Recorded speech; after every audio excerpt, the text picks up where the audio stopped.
Hello everyone. आज हम शुरू करने जा रहे हैं क्लास 9 इकोनॉमिक्स का चैप्टर 2 पीपल एज रिसोर्स।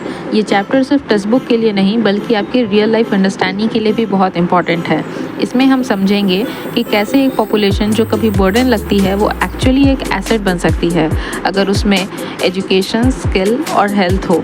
तो चलिए शुरू करते हैं इस जर्नी को सिंपल लैंग्वेज में प्रैक्टिकल एग्जाम्पल्स के साथ और यूपीएससी तक के लेवल के अंडरस्टैंडिंग के लिए।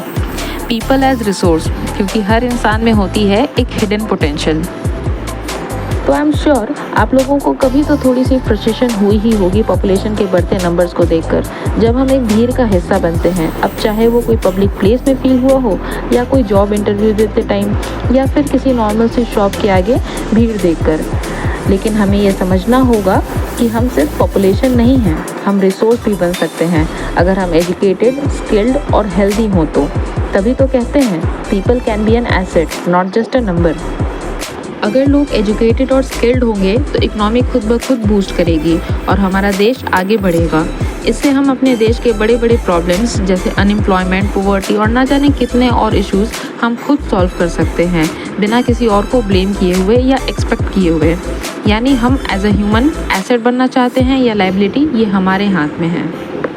अब समझते हैं ह्यूमन कैपिटल फॉर्मेशन क्या होता है और कैसे होता है। तो बेसिकली जैसे हम अपने लैपटॉप या फ़ोन खरीदते टाइम बेहतर फीचर्स को ध्यान में रखते हैं और थोड़े पैसे ज़्यादा भी लगें तो हम उसे ख़रीद लेते हैं क्योंकि हमें पता है कि ये इन्वेस्टमेंट हमें बेहतर रिटर्न्स भी देगी।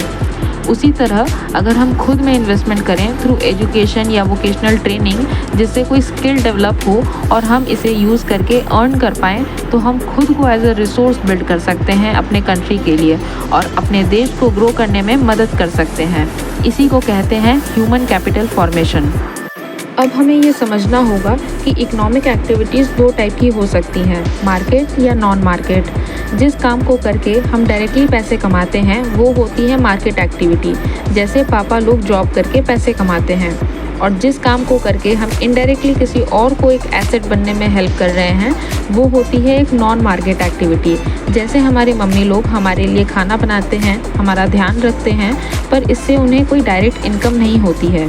लेकिन देखा जाए तो ह्यूमन रिसोर्स दोनों ही हैं। अब हम बात कर रहे हैं लेबर फोर्स पार्टिसिपेशन की। इसका मतलब ये होता है कि हमारे सोसाइटी के कितने percent main and women market activity में इन्वॉल्व हैं। पर इंडिया की बात करें तो ज़्यादातर महिलाएं अनपेड काम या नॉन मार्केट एक्टिविटीज़ में इन्वॉल्व रहती हैं। सोसाइटी के नॉर्म्स और कम अपॉर्चुनिटीज़ इसके पीछे का रीज़न है। अब यहाँ एक डाउट आ सकता है कि जब वुमेन घर का काम करके भी रिसोर्स कहला रही हैं तो बाहर का काम ना करने में बुराई क्या है। तो बात ऐसी है कि जब महिलाएं घर का काम करती हैं तो लगभग हमारे देश के 50% लोग ही डायरेक्टली इकोनॉमी में कंट्रीब्यूट कर पाते हैं और 50% जो कि महिलाएं हैं वो प्रोडक्टिव होते हुए भी इकोनॉमी को बढ़ाने में हेल्प नहीं कर पाती हैं। और बात नंबर्स की नहीं है, क्वालिटी की है। हम देखते हैं कि कई सारे पढ़े लिखे लोगों में भी स्किल्स या जनरल नॉलेज की बहुत कमी होती है क्योंकि स्कूल्स में क्वालिटी एजुकेशन नहीं मिल पा रहा है। इसीलिए हमें देखने मिलता है कि कितने ही ऐसे लोग जो ग्रेजुएट हैं या बड़ी बड़ी डिग्री पाए हुए हैं वो अनएम्प्लॉयड रह जाते हैं। और यही एक बहुत बड़ा रीज़न है कि यूट्यूब पे हम जैसे कितने ही एजुकेटर्स पढ़ा रहे हैं और लोगों को क्वालिटी एजुकेशन देने में हेल्प कर रहे हैं। और ये क्वालिटी वाली बात सिर्फ एजुकेशन तक ही लिमिटेड नहीं है बल्कि हर सेक्टर से जुड़ी हुई है, जैसे कि हेल्थ। तो हमारा फोकस एक क्वालिटी पॉपुलेशन बनने पे होना चाहिए, तभी बात बनेगी। और एजुकेशन हमें सिर्फ नॉलेज नहीं देता है, ये अपॉर्चुनिटीज़ और सेल्फ कॉन्फिडेंस भी देता है जिससे हम अपने पर्सनल ग्रोथ और देश की इकनॉमी दोनों में कंट्रीब्यूट कर सकते हैं। इसलिए तो कहते हैं पढ़ेगा इंडिया तभी तो बढ़ेगा इंडिया। और अगर सेहत ही ख़राब है तो काम कैसे करेगा कोई। हेल्थ एक इनविजिबल एसेट है, बिना इसके कुछ नहीं होता। तो हमें एक रिसोर्सफुल पॉपुलेशन बनने के लिए अपने हेल्थ का ध्यान सबसे पहले और सबसे ज़्यादा रखना चाहिए क्योंकि जब हेल्थ ही ख़राब हो तो कोई स्किल काम नहीं आती। इसलिए आप लोगों ने अपने पेरेंट्स को कहते सुना होगा कि एग्ज़ाम टाइम में तबीयत का ध्यान सबसे ज़्यादा रखो, वरना जो पढ़ाई की है वो एग्ज़ाम में लिख ही नहीं पाए तो पढ़ने का क्या फ़ायदा। और पढ़ लिख के भी अगर नौकरी नहीं मिलती तो फ्रस्ट्रेशन बढ़ता है और इकोनॉमी का लॉस होता है।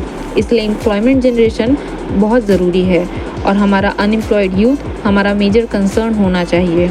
अब हम दो टाइप की अनएम्प्लॉयमेंट को समझते हैं। पहला है सीजनल अनएम्प्लॉयमेंट, मतलब ऐसा काम जो सिर्फ एक पर्टिकुलर सीज़न में होता है और वो लोग जो इस जॉब से जुड़े होते हैं वो बाकी टाइम अनएम्प्लॉयड होते हैं। ऐसे जॉब्स ज़्यादातर एग्रीकल्चर सेक्टर में पाए जाते हैं। दूसरा होता है डिस्गाइज्ड अनएम्प्लॉयमेंट। इसे हम एक एग्जांपल से समझते हैं। मान लीजिए एक फैमिली है जिनके पास एक खेत है जिसमें पहले हस्बैंड और वाइफ 2 लोग मिलकर काम करते हैं और लगभग 100 केजी का अनाज हार्वेस्ट कर पाते हैं। कुछ दिन बाद उनके 2 बच्चे होते हैं, चुन्नू और मुन्नू। अब चुन्नू और मुन्नू बड़े होने के बाद उसी फील्ड में अपने पेरेंट्स का हाथ बटाते हैं, पर क्योंकि ज़मीन उतनी ही है तो इसलिए अभी भी 4 लोग मिलके 100 केजी का क्रॉप ही हार्वेस्ट कर पाते हैं। तो यहाँ चुन्नू और मुन्नू दोनों डिस्गाइज्ड अनएम्प्लॉयमेंट का पार्ट हैं, मतलब जितने लोगों की ज़रूरत है उससे ज़्यादा लोगों को एम्प्लॉय करना। लेकिन क्योंकि ये बात बिल्कुल ठीक है कि क्वालिटी और रिसोर्सफुल पॉपुलेशन हम अकेले तो नहीं बन पाएंगे, क्योंकि इसमें कई तरह की फैसिलिटीज़ की ज़रूरत पड़ेगी, तो हमारी गवर्नमेंट स्कीम्स के थ्रू इसमें अपना कंट्रीब्यूशन कर रही है, जैसे मिड डे मील्स प्रोवाइड करना ताकि बच्चों की हेल्थ मेंटेन रहे, गर्ल चाइल्ड को पढ़ाने और स्कूल आने के लिए मोटिवेट करने के लिए बेटी बचाओ बेटी पढ़ाओ जैसे स्कीम्स लाना, फार्मर्स के इंटरेस्ट को प्रोटेक्ट करने के लिए नेसेसरी क्रॉप्स पे MSP देना, बूढ़े लोगों को स्टैंडर्डाइज्ड पेंशन देने के लिए यूनिफाइड पेंशन स्कीम जैसी सुविधाएं लाना एक्सेट्रा।